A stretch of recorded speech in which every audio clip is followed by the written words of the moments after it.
Are you interested in curing in your own kitchen and wondering what the difference is between a quick cure and a slow cure? Well, today on WTF, we're going to show you all the differences between Prague Powder number 1, Prague Powder number 2, sodium nitrate, and even show you how to make a salami cotto, duck prosciutto, and even a ham.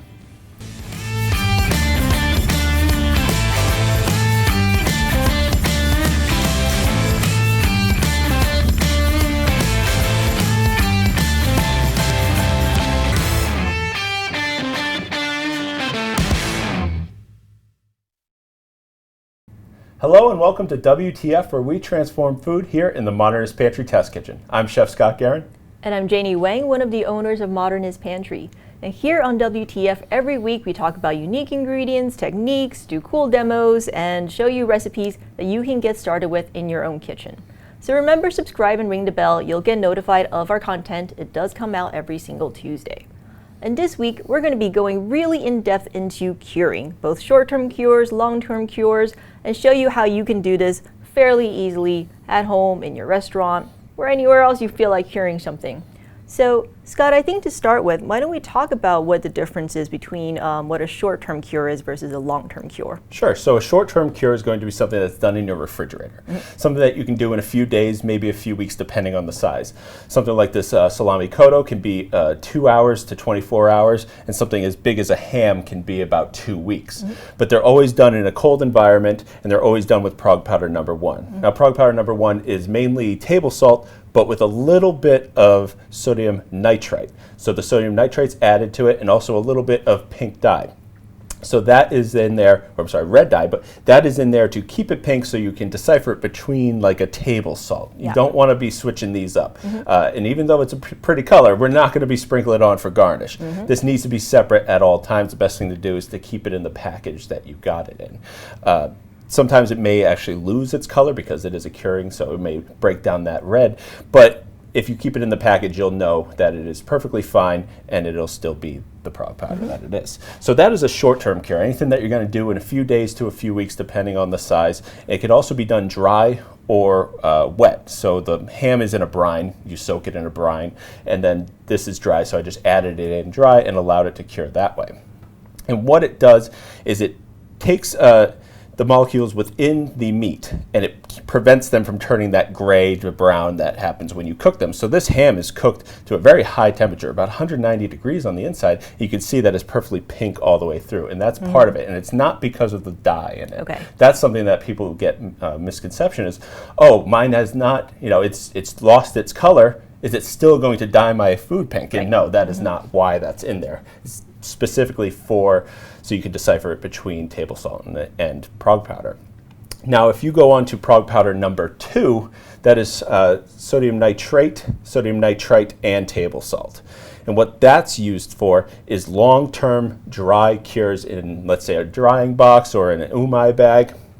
And those are going to be longer cures that you want to pull moisture out of. And the reason why sodium nitrate and nitrite are in there is it helps prevent botulism. Both of these help prevent botulism, but the nitrate in there initially will help prevent it in something where you're leaving it in the temperature danger zone, in a high enough temperature where food pathogens like to live. So it's going to help that, prevent that botulism, and you'll also be able to draw out the moisture in these really long-term cures. Yeah, and then the third product that we carry here in the store, it's sodium nitrate by itself. Like, in what instance would people want to use that one? So that's if you're doing a very large batch, long-term cure. So sodium nitrate is, specifically there, like I said, to prevent the botulism and create the color that you see on the inside. But over time, and this kind of leads into what's the difference between nitrate and nitrite, right? So over time, the enzymes within the meat will convert the nitrates to nitrites. Right, so like I said, all the enzymes will break it down. They'll convert it to nitrate or nitrites, and then it'll be a finished product at the end. But then we go into, well, aren't nitrates and nitrites bad for you, right? So nitrates and nitrites technically are not bad for you. Anything in mass abundance is going to not be good for you. I would never suggest just eating a whole spoonful of this. That'd be very extremely dangerous. Right, but I wouldn't suggest eating a whole spoonful of salt. One thing that people don't get, and there's a controversy, is the majority of our nitrates and nitrites come from vegetables. So things like beets, things like any root vegetable. Celery has a lot of nitrates and nitrites. So all of those things already have this, and 80% of what we already eat, or the nitrates and nitrites in our body, come from those vegetables. Yeah. And one of, I think, the more common questions that we do get here in the kitchen is, well, I only have one, or I only have two, but I want to do the other type without getting more. Can I just swap up the ratios and up it or down it in order to get the same effect? No, you can't. Okay. So that's very dangerous, right? We don't want to do a short-term cure with something like a Prague Powder number 2, which has a higher amount of nitrates and nitrites. We don't need to do a short-term cure, and generally it's a more wet cure, so it may not have the entire time to convert over the nitrates to nitrites. So we're going to use Prague Powder number 1 for any short-term cure, and Prague Powder number 2 for any long-term cure. And we're going to get into a demo here quickly, but there's one last thing I kind of want to touch on before we get into the demo, is this duck here will take about 2 weeks to dry, where that ham there will also take about 2 weeks to dry. And this is done with Prague Powder number 2, and that's done with Prague Powder number 1. So if they're both going for 2 weeks, then what's the difference, right? That's something that's very, like a common misconception. It's hard to wrap your head around if you're new to curing. So this duck breast is obviously much smaller than the ham. The ham takes a long time to penetrate through and then become fully cured. This is fully cured after a few hours, right? The Prague Powder gets in there and it fully cures. But the big thing is allowing it to dry. If I take this umai bag, which is what this bag is, and I allow it to sit in the refrigerator is going to take a very long time to pull out that moisture and make it firm enough to slice very thin like this. If I did it with the ham would just be this big wet ham, but it also takes so much longer to get through. So if I did this for 2 days, it would never be fully cured, but this would be. So it's really about the drying process of Prague Powder number 2, which is like what makes it so long. But yeah, it could be 2 weeks, but they're just two extremely different sized products. That makes sense. All right, cool. So what do you have prepared for us today? Great, so we actually have a demo for one of my favorite things, which is salami. And we have some ground pork in here, and we have the finished salami there. If you wanted to try it, Janie, I'm going to just show people. Okay. In here we have sodium caseinate. So sodium caseinate is a great binder. We've done an entire episode on sodium caseinate. This sodium caseinate will help emulsify in this meat, right? So then I have some spices, black pepper, cardamom, nutmeg, garlic powder.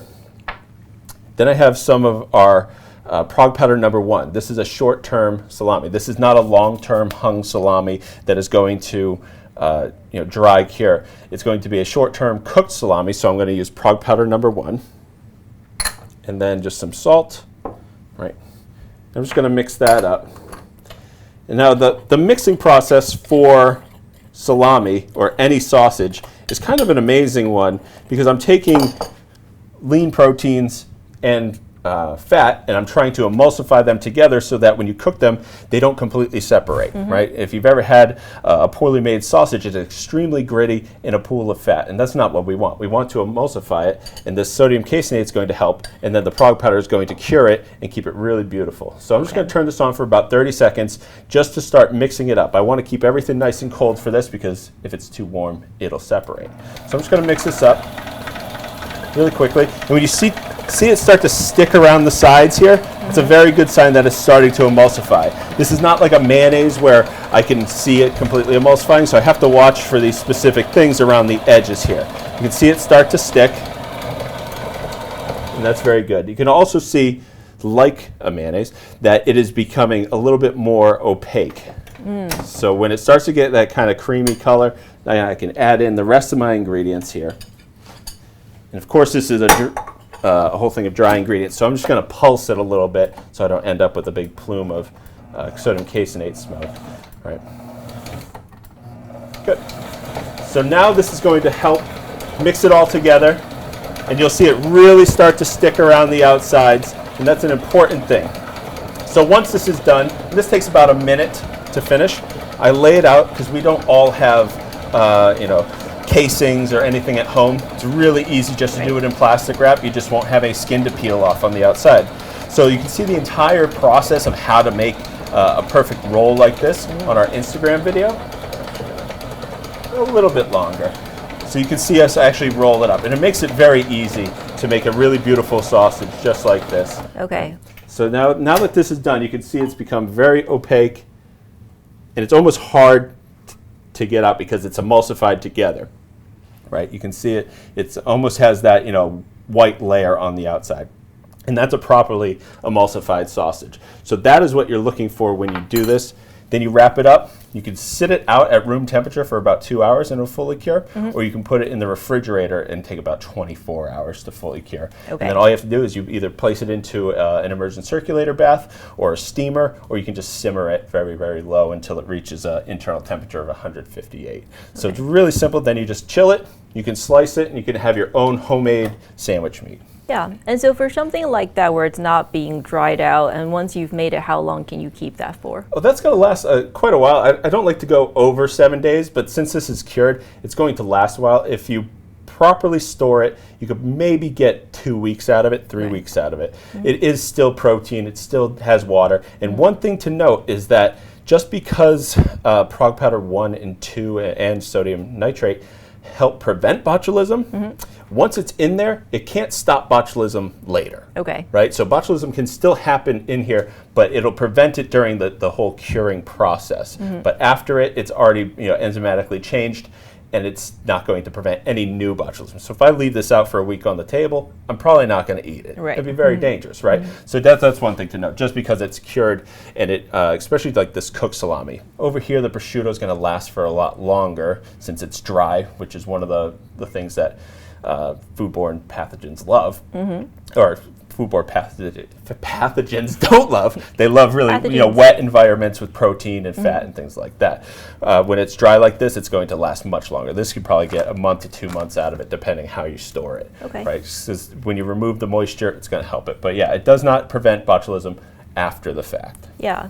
So, I mean, that's for a short cure. Now, for a long cure like the duck, which obviously we cannot demo on camera, can you talk through maybe a little bit of the process? Of course, recipes will be in the description below, so you can get that entire thing to walk it through step by step. This is extremely easy. So I make a dry rub. I rub it on the outside, and then I let it sit in the refrigerator for a day or two. And that's just going to completely fully cure through. Even with the Prague Powder number 2, you can pop it in the refrigerator. It's totally fine. Once it's done curing, then I can take it out. And if I'm doing it in an umai bag, then I can just put it in the bag and I can put it on a rack, right? So the rack will help get the air under and over the umai bag. If you lay it flat on something, no moisture is going to come out that side. And now you do have fat on this, which is totally fine. Know that the fat will always be a little soft, similar to how a prosciutto fat is soft. So the fat will lose any moisture it has, but it still has fat in it. This is what you want up, so the more moisture can come off of the meat. This will dry in about 2 weeks, but it's really that simple. Once you get to a specific texture that you like, obviously the inside is going to be a little bit more bouncy than the outside, which is much more firm. But you can go up to a month of drying process on this, depending on how much you want, especially in these umai bags, because the umai bags don't let anything in, so nothing can, no mold can grow on there or anything. So those are really amazing, and it helps you make great stuff at home without having to have a cumbersome, humidity controlled and temperature controlled old refrigerator that's going to take up a ton of room. Yeah, so those are some really great recipes that you can do pretty easily. As you saw, like this process wasn't that long, and you said this didn't take very long at all. It's really just allowing it to age. So I think what we hope to do today is obviously explain what is the difference between a short-term cure, a long-term cure, let you know which one to use for which. If you have any additional questions, leave them in the comments below. Or if there's something that you like to cure, I've seen some really amazing stuff on Instagram. Remember to tag us, let us know. We're super excited to see what you come up with. So from here in the Modernist Pantry Test Kitchen, I'm Janie Wang. And I'm Scott Gowing.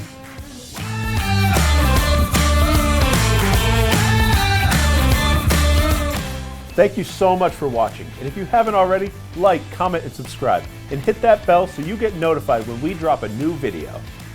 To get today's recipes and all of our recipes, remember to go to blog.modernistpantry.com where you'll get recipes, ask a chefs, tips and tricks, and more. And if you haven't already, tell a friend so they know what's going on here at WTF. And as always, to get any of the ingredients you saw today, you can go to modernistpantry.com to shop. And until next time, We'll be here in the test kitchen helping you create memorable and magical experiences.